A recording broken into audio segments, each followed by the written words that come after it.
All right, welcome, folks. I'm going to give everybody, another 15, 30 seconds or so to join. I know we've just launched and welcome, but I do want to give folks time to join. I know we're right here at the top of the hour. So Jen and I are just hanging out here for the next little bit, filling in some of that time here now, just welcoming everyone. But again, we'll get started 15 to 30 seconds or so with our course today, or not course, just session today.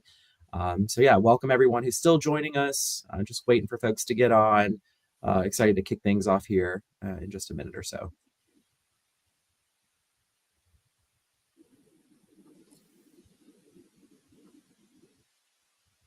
All righty, I won't make us awkwardly wait any longer. I think we're well past the top of the hour. I want to be respectful of everyone's time. So welcome, everyone. I'm Ben Rogers, your Senior Manager of TMF Education at LMK. I'm joined by Jen. Jen, do you want to let folks know who you are? Hi, I'm Jennifer Langelier. I'm Functional Line Manager and Project Manager for LMK. Awesome. And welcome, everyone. So today's session is all about effective TMF planning and setup. So focusing on the TMF from the very beginning, right? And so for today's webinar, Jen and I really want to hear from you all. We want you to lead the conversations today, to ask questions, to be engaged. So it's kind of like almost an ask the experts, right? Not that, Jen and I, maybe we'll humble ourselves, but I think we know the TMF pretty well, right? So excited to see what questions you all have about the TMF at startup. If there's any kind of troubleshooting we can do, questions, tips, tricks, we're happy to provide that insight. But again, we really want you all to lead the conversation today. We don't have a prepared presentation. We, of course, want to maybe share our own success or maybe even horror stories from failures at the beginning, because sometimes that's the best way you learn, right? So I think we wanted to kick things off today with Jen and I, just both kind of sharing our own lessons learned. And Jen, I may lean into you first, if you don't mind. If there's any strategies, stories that you'd like to share just about ensuring that the TMF is set up at the beginning or prioritizing the TMF at the beginning of the study. Anything you'd like to share there?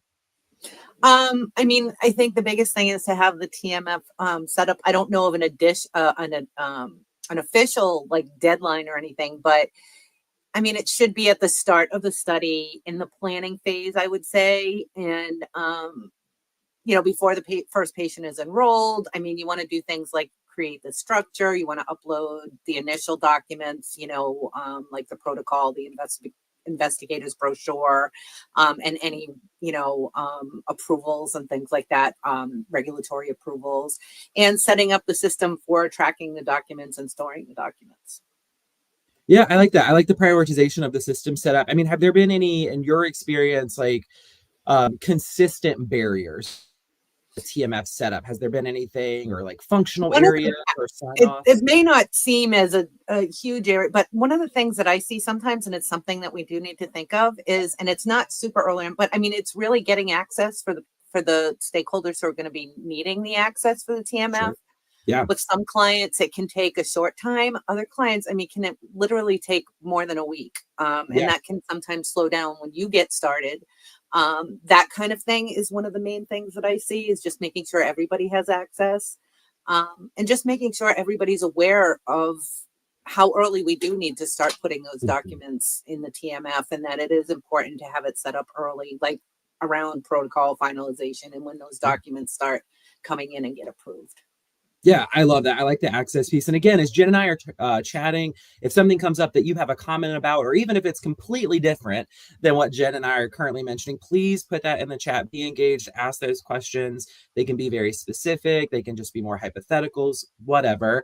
But Jen, I do like that you talked about access there, because I think that is something that people maybe take for granted almost. They say, oh, it's so easy, right? Like, I'll just send in an access request. Like, how long does it take to grant access to a system? And, some organizations, they grant access pretty quickly. As you mentioned, maybe their SOPs require 1 business day, 2 business days. Other organizations may take a little bit more time, like, a week to grant that access. But also sometimes people don't even know who needs access, right? So they delay requesting the access. And so, as you mentioned, as people are getting documents finalized, where do those documents go? If they don't have the ability to upload that documentation, we can't have our TMF in that complete state. So I really like the points that you made there. And I like that you kind of gave some examples, maybe some timelines around protocol finalization, right? And I Yep. think for me, one of the biggest things that I see is that organizations really don't define expectations around the trial master file. It's oftentimes a struggle for your TMF leads or associates or managers or whatever position that wants the TMF plan finalized and they want the TMF set up. They don't really have anything to back them up. Right? They don't have a procedure that says the TMF plan must be finalized by this. The TMF must be set Right. up by this point. And so for me, that's one of the big things. It's to be successful as setup is you have to define what those expectations are. I know I've probably mentioned this in a lot of the webinars and trainings and networking that I've done in the TMF space, but we've got to be more definitive. We've got to set clear expectations. And that really does start at the beginning.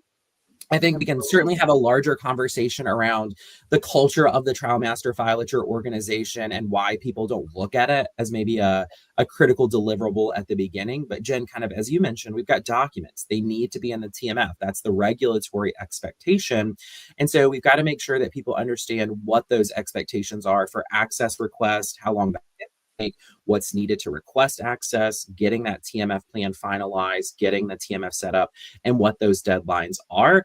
Otherwise, I've been in the situation where it's been 6 months since I was working at a CRO, 6 months from when a contract was finalized to when we actually saw the TMF set up, and we had hundreds of documents just kind of hanging out. And so it's a lot of backlog and creates other issues. So, those are some of the things that we've seen in our own experience, just with kind of ineffective planning, making sure the TMF is prioritized. But what do you all see? Any questions, comments? We're just kind of looking out here to see what comes through. And we'll see here. I think some of them may pop up. We've got some admins helping us there. But see some questions. I can see kind of in our comments here. Let's see. One thing we had mentioned is, there we go. So a TMF kickoff meeting look like? Is this required? So I think that's a thing we've heard in the industry and some of recent events, and maybe people have talked about this kind of in your own organization. So a KOM, a kickoff meeting. So what does that look like? Is it required? I can maybe take this one. It's something I actually have familiarity with, and Jen, please add to it here. But this is something we've actually seen as a big success in some organizations. So a TMF kickoff meeting or KOM, I think a lot of us have heard of probably project kickoff meetings, and sometimes they're an entire day, sometimes they're multi-day events. And you may be thinking, oh my gosh, do we need to do a 2-day TMF kickoff meeting event? As someone who loves the TMF, I've done it for the past 13 and a half years now. No, it does not need to be a multi-day event. You don't want to, make people sit through a lot of things that they maybe aren't even applicable to them. So a TMF kickoff meeting for me, in my experience, has been short, maybe an hour. Sometimes that's kind of on the long end of things. You may even only need 30 minutes. But it's really to align everyone on expectations at the very beginning. So you want to make sure your TMF kickoff meeting happens after you've made some decisions. So after your TMF plan has been finalized, after your TMF index has been finalized, and probably after your TMF has been set up and people have access. Because in your kickoff meeting, what you want to cover is, what are our goals for the TMF? What are our requirements? So if your TMF is set up and your TMF plan is finalized, you have points that you can speak to. Right. So if you're still making some decisions, your TMF plan's not finalized, so you don't know how often your QCs are going to happen. You don't know, or you haven't defined expectations for how to submit translations or document packages. Maybe there's some outstanding things there. What are you going to talk to people about, right? In your kickoff meeting, you're just saying, we want to do a really good job with the TMF, but you don't have your talking points. So make sure your TMF plan, index, and TMF are actually set up and finalized. That's going to be your starting point there. And then in your actual kickoff meeting, you're just covering the highlights, right? So oftentimes I say, if you are aligned with your organizational SOPs and you're kind of doing your standard approach, reinforce that, right? But what you really want to spend your time on is when things are maybe different than you, or sponsors doing certain activities that you normally do as the CRO, or the CRO is handling things that you've normally done as the sponsor. Cover that, bring that to people's attention. People get, I say comfortable, we'll use air quotes here, with the TMF. If they've been involved with the organization for a while, they're like, oh, it's the same old thing, right? And so they just kind of go into this pattern of behavior. But when it's different, we need to, alarm bells. Hey, it's different. You're not going to do this, or you haven't done this in the past. Now you are going to do this. So that kickoff meeting is typically going to department leading the conversation with your functional areas. So your project team at startup, and then you would have that, 1 hour meeting. Like I said, you can record it, have people, they can look back on that. But that's my experience with it. Jen, I don't know if there's anything you want to add. Any I experiences think it's pretty much clear. I mean, you really want to follow the TMF things like all the things you mentioned, the Mhm. document collection strategy, what you're going to do with metrics and reporting, Ooh, what are people's roles, how often, mhm, who needs to do what, sometimes looking at like the RACI matrix and things like that to understand mhm. who's responsible for uploading, who's responsible for filing, indexing, all those approving documents and things like that. So Yeah, it's really following the plan and all the steps that the plan has. The TMF plan should be written with all the steps outlined for your TMF. So if you follow that, you're pretty good with that. And that also, because that'll also, again, define their roles and their yep, access and permissions, trainings, and things like that. So all of that should be, as long as you're following your TMF plan, like you said and yep, pointed out, I think that's the most important thing to remember. perfect. And those things should be outlined already. Yeah, and I love that you mentioned the metrics because that is something we want to give people information, right? So how often can you expect metrics? How that we're going to report to you? What do you do with those metrics, right? Do you just look at them or do you take action? So I appreciate you mentioned that. I see we've got another comment here from LinkedIn. What would you recommend to include in the TMF index? We could probably spend a whole day talking about the concept, but I think they kind of add their meaning. How would you customize it to be study specific? So Jen, do you maybe want to start with this one and talk about customization?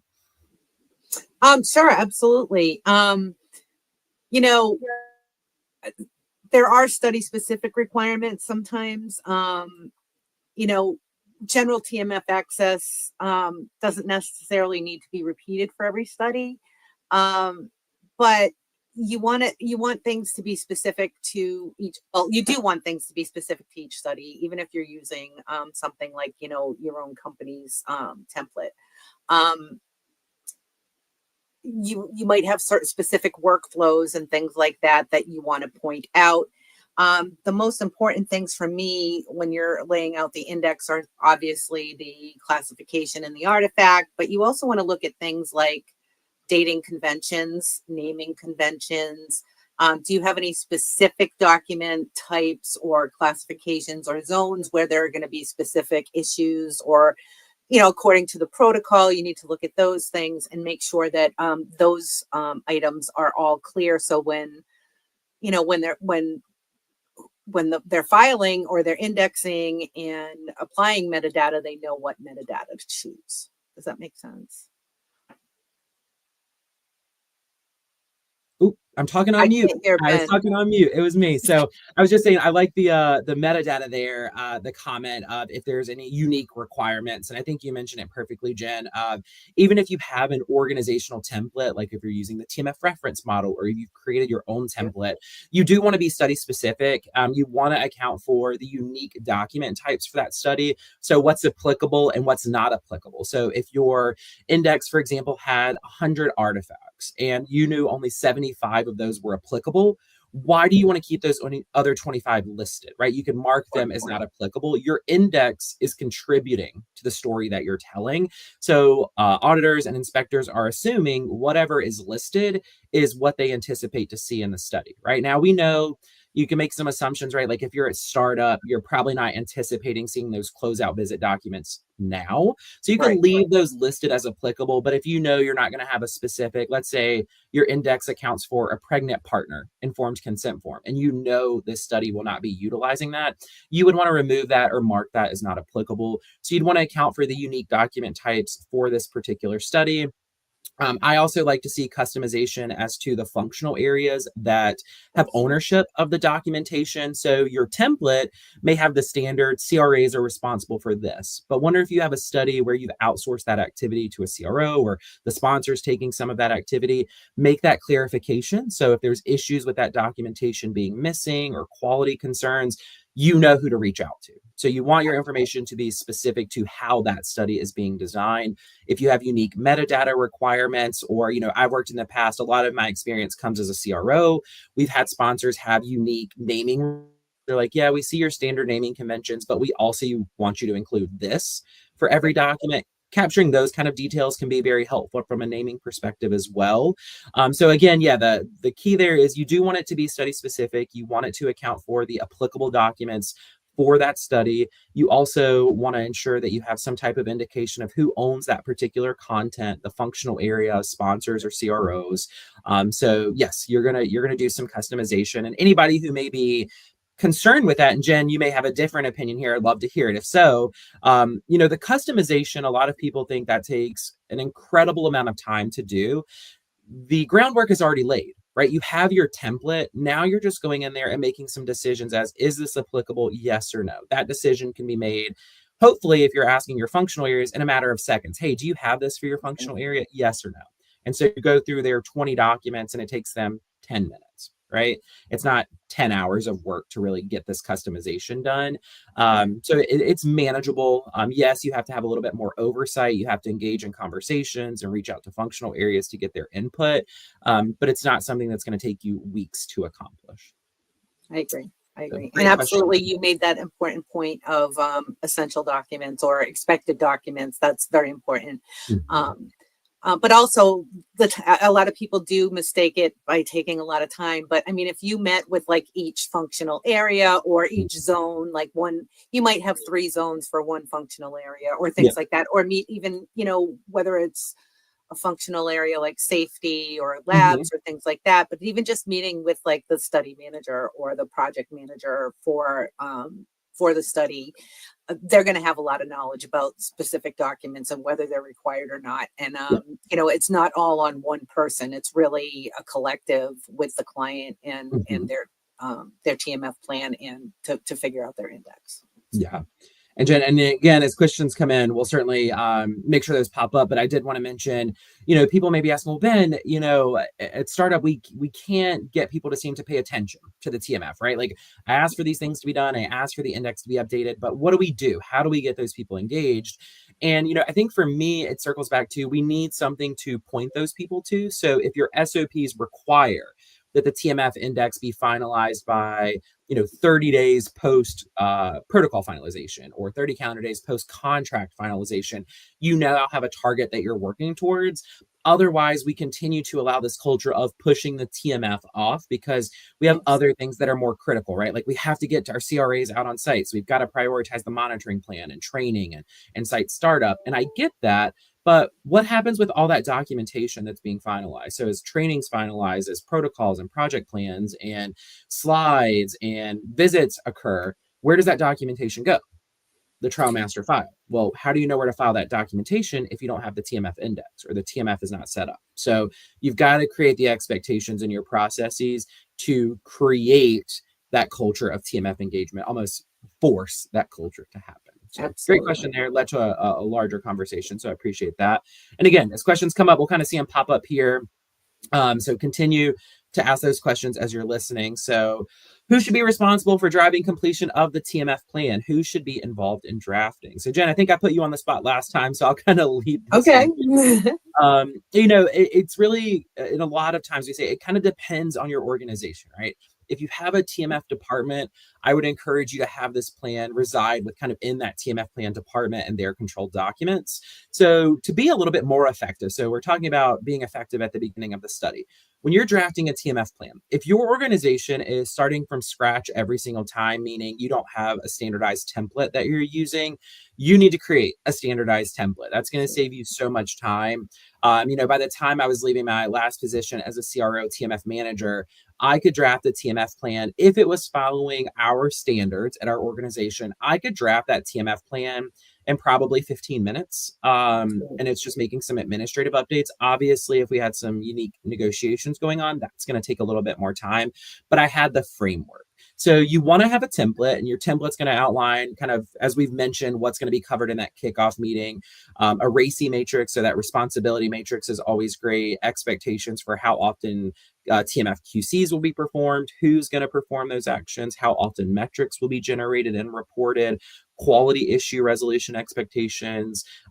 You would have communication expectations. You would have expectations for closeout, final QCs. These are just a few. It's not an exhaustive list. I'm just trying to rattle off some of the things in your TMF plan. And so as far as who should be responsible for the completion of the TMF plan, and who's going to drive that is going to be your TMF department, and then probably your TMF manager, TMF lead, kind of a dedicated role for that particular study. So what they would do is kind of take the information available. If you're a sponsor, it may be just kind of your normal procedures that you follow because you kind of have a little bit more ownership. If you're a CRO, you may be waiting for contract finalization. You may be waiting to see the protocol to kind of fill in some of the blanks there.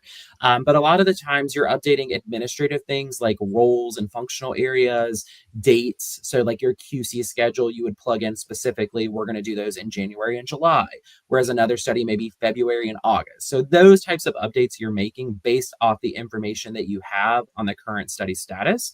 And then typically we see CROs, we see an internal review. So we could send it to the project manager to kind of have that oversight and check of, hey, does this align with general expectations? Did I miss anything? And then kind of send that off to the sponsor to kind of give their blessing of, yep, your plan of attack looks good here.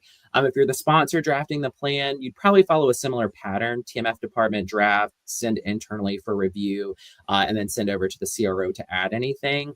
Lots of times around the TMF plan drafting, one of the questions at startup becomes like the sponsor wants to say, can we add something that we want to do in your TMF plan? Or the CR says, we want to make sure this is included in the TMF plan. So getting that language, so involving the right stakeholders, project management, project oversight from both parties collaborating just to make sure nothing's really missed.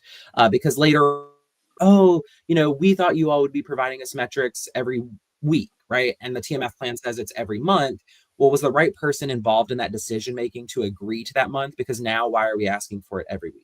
Things do change, right? Like we've got to make some exceptions, but we just want to make sure whoever's going to be involved with the oversight of the TMF also says the TMF plan and agrees to that, because that's how we're going to operate. How often we're providing metrics, how often we're doing QCs. So if somebody at one organization was like, oh, I thought you were going to do this every 3 months, and then the TMF plan says, no, we're doing QC every 6 months, why weren't they involved in that decision making to agree to that? Are we going to have to do an amendment now to the TMF plan or an update? Or do we just kind of continue as is? So for me, again, TMF department always leads the drafting of the TMF plan and making those initial updates, and then involves functional areas and project oversight just to make sure we're all on the same page. You don't want to be making these large executive decisions as the TMF manager saying, oh yeah, I'm going to say, I'm going to sneak this in. I'm going to make all of my data managers do this every month. If it's not part of your SOP process as a standard, you don't want to just be adding stuff in that people are going to do and never getting their approval of that. So that's my lessons learned. Jen, I don't know if you have anything to add. Sorry, I'm very long-winded sometimes. And so if you got stuff to add, please let me know. No, not at all. And I really think it's just the biggest thing is roles and responsibilities and defining who does what and when and who makes those decisions and which functional lines are responsible for different areas. I think that's such an important point because, like you said, you need to get the buy-in. All the stakeholders have to understand what needs to be done and when and where. And it's important that it is, like you said, it's a collaboration between, different SMEs, different functional lines, and TMF management. And often as the if we can help guide you. Like if we could read a TMF plan and notice that there's something missing about document collection and storage, they're going to lead it. But if we would review it, and if we see something missing, we would advise and go by our template, or that's how it would work out. Is they're making the decisions, we're just helping them move forward with it. You're on mute again.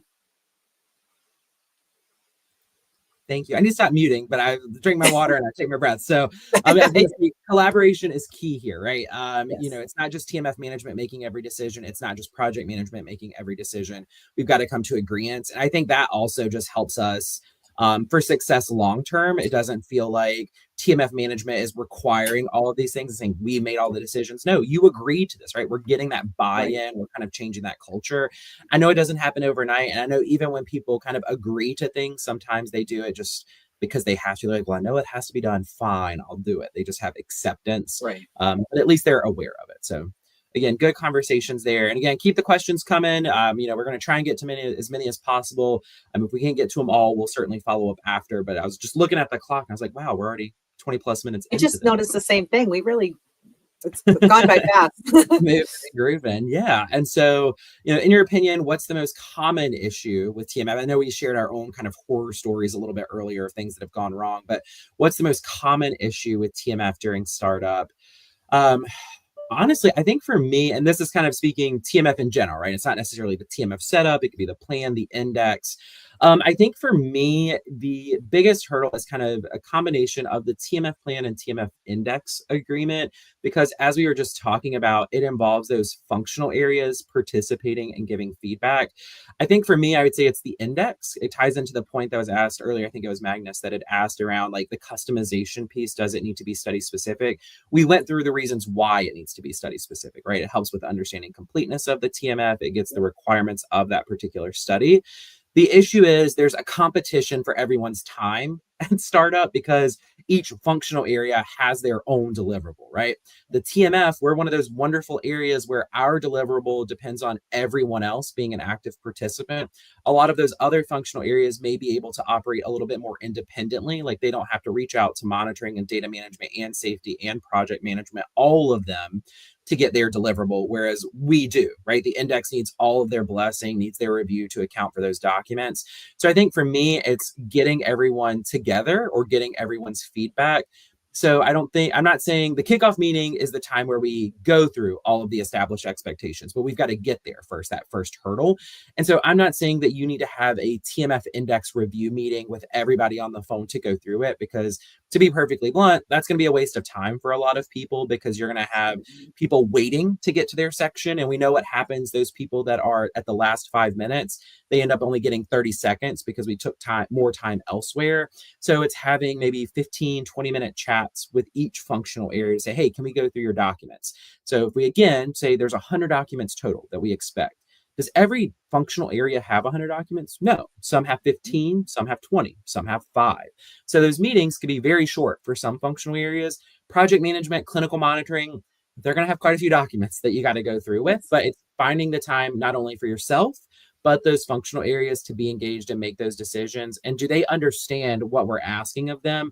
Because a lot of times they'll say, oh, I thought we were using the reference model. Like, why do I need to provide input? Doesn't the reference model account for everything?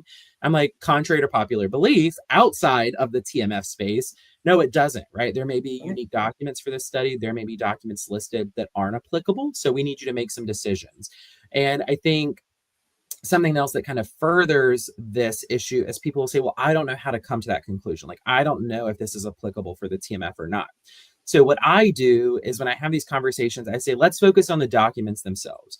So what I'm asking you here is, for your role, what documents are you creating, right? Can you give me a list of things that you're going to be doing for this study? Is it 20, whatever it is? All right. Now let's compare that to the TMF index. I see this is a match. I see this is a match. This is, oh, okay, you have this document listed here. It's not on our index. Can we talk about this document? And then we decide, is it internal or is it something that needs to be in the TMF? And then I say, okay, here's all your documents. These 3 that are listed on the TMF index, you don't have anywhere on your document list. Are they applicable? Are they not? Do we overlook them? And then we have that conversation. So start with people, or meet people where they are. You tell me the documents, and then I will help you put in the TMF piece of it. So for me, that's the biggest issue, is just getting people's time and attention to get those things created, like the TMF index. The plan's usually a little bit easier because I would say probably 9 times out of 10, the plans are pretty straightforward. You don't have too many deviations. The index is just, again, we've got to get that study specific piece there. And people just are like, yeah, oh yeah, it's the same old, same old. But do we have a different ICF? Do we have a new questionnaire? Do we have a new form or template? Making those decisions. So again, long-winded here, but Jen, I'll turn it over to you to see if you have similar or different experiences or blockades at startup. I completely agree with you that, scheduling maybe smaller meetings with the different zones or different functional areas, depending on what we need. Again, that's very important, so that, you probably might have, project management or study managers in on everything. But there are different, you don't have to have, everyone from safety in a, I don't know, I'm just trying to think, in a laboratory. You don't necessarily need all, or you don't need, so there's just certain areas that you need to cover by specific functional lines. And really, I think it seems daunting, but it's really not that bad, especially if you do those smaller meetings together. That's a really important point. The only other thing that I would see, that it would be like a lack of alignment between sites and sponsors. Mhm. I think it's making sure that the sites have the same standards as we do, and that the CRAs enforce that, or kind of pass that on to the sites to make Mhm. sure that the sites understand how, which documents need to be. I mean, and I understand CRAs are doing that, but you have to make sure they understand when their items need to be filed, Mhm. and just making sure that the sites and the sponsors, or the sites and the CRAs and that, are all aligned with what documents are needed and when. Yeah, I love that. I mean, I think we often focus on CRO and sponsors, but I love that you brought the sites in because they contribute to a lot of the documentation. So making sure we remind CRAs about document collection and reconciliation of the ISF, and speaking to sites about quality standards, because, I think, Jen, you and I have both probably reviewed numerous documents that have come in from sites that have just very basic quality issues that should have been addressed not only by the CRA, but by the sites themselves. Yeah. So having that at the beginning of like reminding them of like, hey, these external documents, they also have to be of appropriate quality, right? Like we can't just accept anything. Like if they didn't sign it, we can't just say, oh yeah, no worries, we'll file it. We got to be pushing back. So that's another big education piece there at the beginning. So great insight there. So we've got some more questions coming in from LinkedIn. So I'll wait for those to kind of pop up so everybody can see them there. I think, so what would you want for metrics for the best oversight? So we had a comment there about just like what metrics do we want to create and establish? Because I think we had mentioned including that in our TMF plan, right? This cadence for metrics and what we're going to be looking at. And so I think for me, it always centers back to the TMF trifecta. So if you're like, well, Ben, what's the TMF trifecta? Timeliness, quality, and completeness, right? Those are the three things that are always mentioned in kind of industry conferences, networking, audits, and inspections. That's going to be your primary focus for like targets or key performance indicators in the trial master file space. And so, for me, if I'm thinking about metrics that really stand out, I think for a lot of people, what they'll say is a completeness metric, right? And understanding how many documents are currently outstanding. That's a challenging one, right? Because it goes hand in hand with our TMF index. Do we know all the document types that are expected, right? And if we don't, then we can never calculate completeness. So I want people to make sure they understand that. If you don't know what's expected, you will never be able to understand your completeness. So you can't just leverage the TMF reference model. At that point, you're taking a risk and saying, we assume that we have most of the documents, but we know that some might be missing. So completeness is a challenging one. You can do that as a whole. You could also, and the one thing to think about metrics is how can you break them down? So you can look at completeness as a whole, right? We're 97% complete.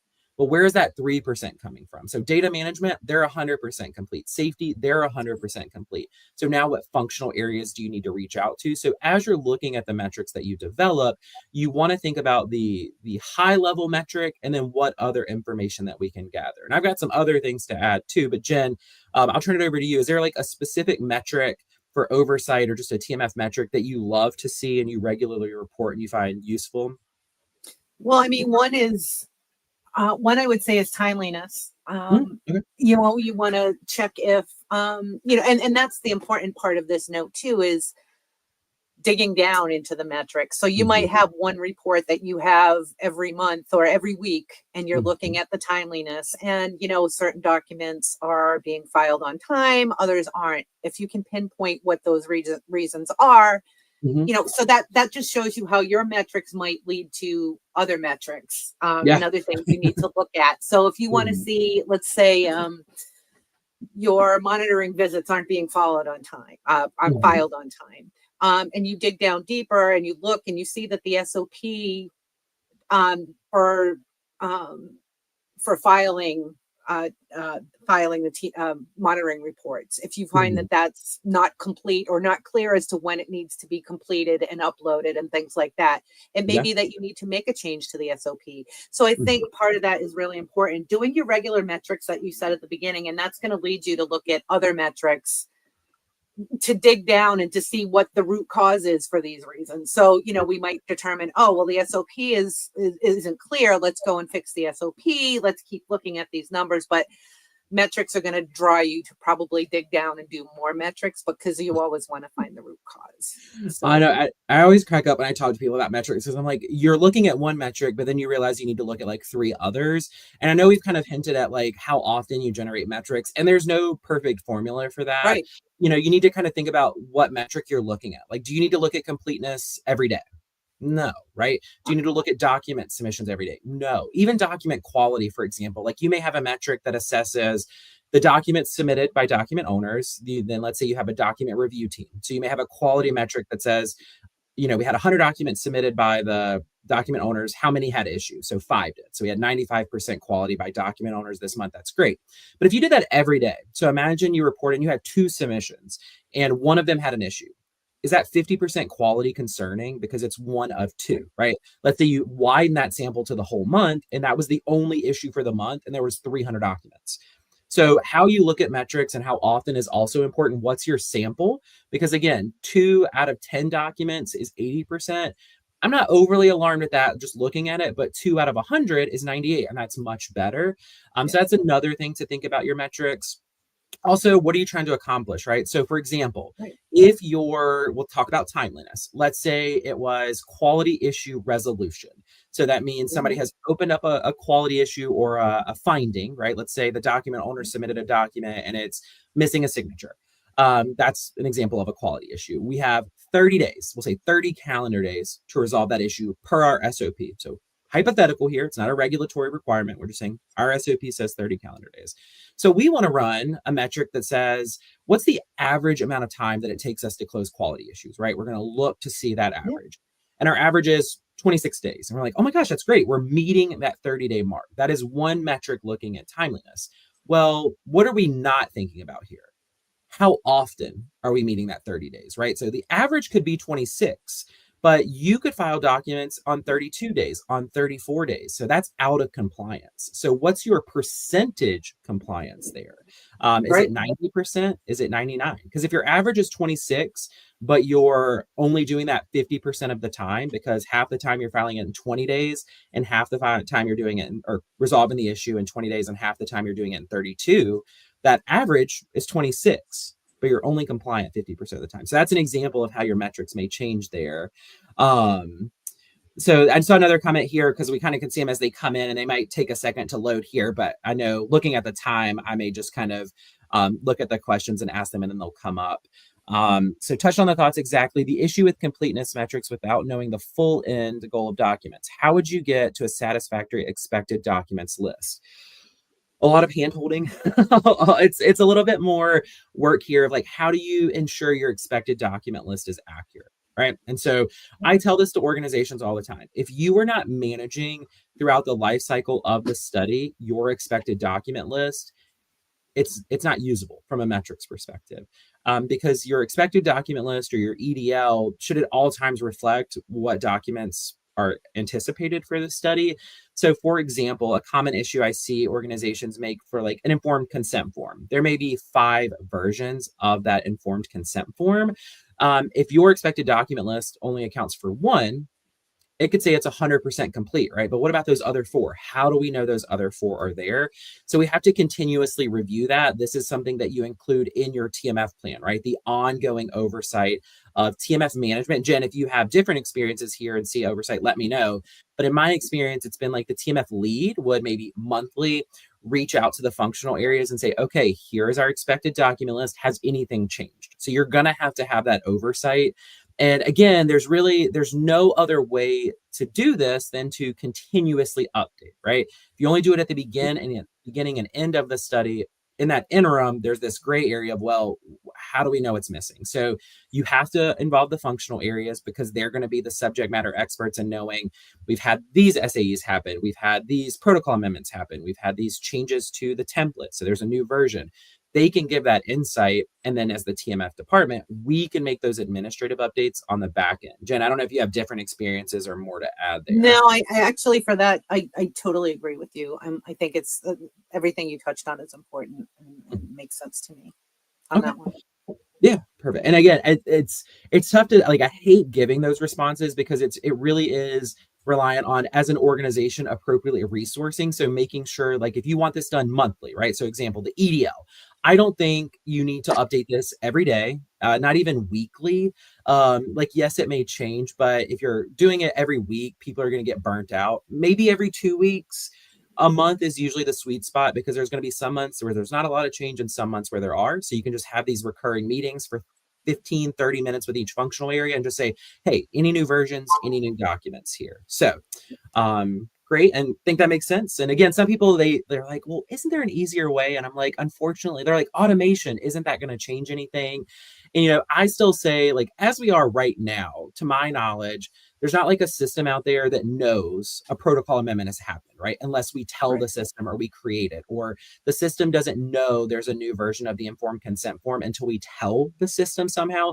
There's interoperability, right? Like, we might tell CTMS, and CTMS communicates with the TMF, but it all starts with a human telling a system something, and that's the struggle. So until we get to that point of automation where a system can read emails or know this is happening intuitively, we're going to still have some manual entry there that we have to update. Lots of conversations about metrics here, which I love. So maybe we might have to have a metric specific session with folks I to think talk we about could. it. And this is Susie's asked a very common question as to, how do you track timeliness? Is this a manual effort? So there's multiple ways to look at timeliness, and Jen kind of talked about this with, like, submitting documents, for example, if you have a certain amount of time. But I'm going to look kind of back to the example that I had shared with quality issues, because that's one you want to be aware of. That's also timeliness, right? It's not only how quickly we file documents, but it's also how quickly we resolve issues. So if you're in a paper TMF, the short answer is everything will be manual, because you have to create this. If you are using an electronic TMF, there's conversations that you can have with your vendor to to leverage your system to its full capabilities here. So for quality issues, your system should be able to track that, right? You should be able, your system, you may not pay for this functionality, may not be a standard feature. So if you're opening quality issues outside of your system, I'll speak to that in just a second, but your system should allow you to track those quality issues being opened. And it should also track when those quality issues are being resolved, because the system essentially opens the quality issue and closes the quality issue. So the system should do that as kind of a standard. If not, if you don't have that capability, you would have to create a manual tracker. You could maybe leverage another system that could track that. You could leverage an Excel file. I know we probably have trackers on trackers, but you can't do that. So you could have somebody, as they open the quality issue, or maybe you're sending emails for quality issues, they log that, and then you could reconcile that in real time. Gold standard, get your system to have that functionality. Talk to your vendor. If it's an in-house system, talk to your development team to say, we need a way to open quality issues in the system and to close the quality issues in the system. The one that probably everybody cares about, they're like, Ben, the quality issues, we know, we track that. That's easy. The filing, right? Like, how do we know if we're meeting our filing deadlines? Jen, as you mentioned, we may say you have 20 calendar days, 30 calendar days to file a document. How do we track that in the system? A very common example that people give is like somebody's CV. Well, they signed the CV a year ago. So the document date in the system shows, August of 2023. Well, the site was just activated in November of 2024. So we're filing that document now. So if we reconcile the document date with the actual filing date, it shows 11 or 13 months or whatever it might be. That's true, right? So you're not really calculating that metric appropriately. So what we kind of suggest is having a conversation with your vendor. Can you add a metadata field that says document collection date for external documents? So that means you would put in that date, the date you received it. Now, this is heavily reliant on self-reporting, right? So somebody could receive a document August 1st, and when they upload the document, they could say, well, I received it November 1st, right? So there is some self-reporting that goes there, but at least we can track this now, right? We have a clear date as to when this document was received. It could say collection or created date. So for documents we create internally, we could capture that date, and then the system would capture the filing date. And so then you could reconcile those two. When was it collected? Or when did we create it? And then when was it filed? And that's then how you would know that timeliness metric. But again, it does rely on self-reporting for those individuals to capture that date. The only other way I could think of is like if you could leverage a system that documents could be emailed by like external sources like sites, sponsors. They could all send those documents in via email directly to your system, and then it just logs it, right? Everything external goes directly into the system and it captures it that way. And we could look at the audit trails, but a lot of times organizations, they have their internal team upload the documents directly because those external sources don't have access to it. So you got to kind of look at what your organization requires for document submissions and then look to see how you can leverage technology to capture that information for you. So there is still a little bit of manual effort, even with the eTMF, because you would have to track that date that you collected or created the document. But as of right now, to my knowledge, and kind of the conferences I've attended recently and conversations I've had, that's one of the most effective ways that organizations are doing it, but also understanding that people self-report, and is it accurate? We train them to make sure it's accurate. And that's kind of where we'll leave it on that one. And that's the most important point, is really working with your vendor. There may be reports out there that you don't realize are available to you, or things like that. So work with your vendor and make sure you understand the reporting, and whether you can have dashboards in addition to reporting and things like that. Depending on your vendor, they might already have reports that you just don't have access to, or do they need to grant you the access to create reports, or can they help you create the reports you need? Yeah, I like that. And there's also other metrics that we can look at, like TMF setup metrics, for example. So if you have a deadline, let's say it's 30 calendar days from the protocol being finalized, that's something you would track a little bit more manually, right? Like you may have like a TMF oversight tracker. So all of your studies, you have a protocol finalization date, and then you have the TMF setup date. And so you can compare the 40 studies that you set up this year to see how do we do, what was our average, and you can look over time. There's also things like you could look at how long it takes to develop the TMF plan. So that's something, again, you're capturing outside of the system, but it's good to know.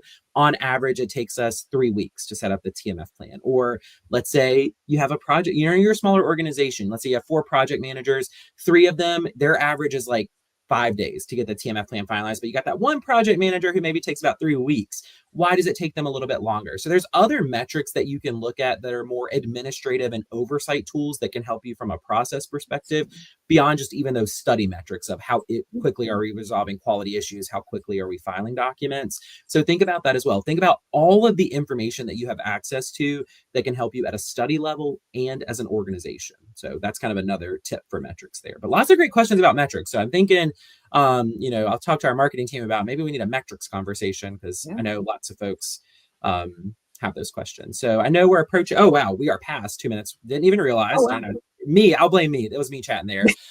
Lots of good questions and engagement. And that's what we want in these series. We want to see your questions, your comments there. So we do appreciate you all taking the time. Hopefully you found some insightful information. Stay engaged with LMK even after the fact. You can comment on LinkedIn posts. You can reach out to us. You can see there at the hello@lmkcrc.com. If you have follow-up questions, we are happy to engage with you and provide that feedback. So again, thank you all for helping to make this a successful session. And Jen, again, thanks to you, the dynamic duo back at it. You're more of the dynamic part, the fun part. I'm just the second one here. Oh, no. I appreciate everybody's time as always, and we'll have more sessions coming out again. I think we have maybe some before the end of the year, and certainly some in 2025. So again, thank you everyone for your time. I appreciate you, and follow up if you have any questions. Jen, thanks again. Thank you. Take care, everyone. Bye. Bye.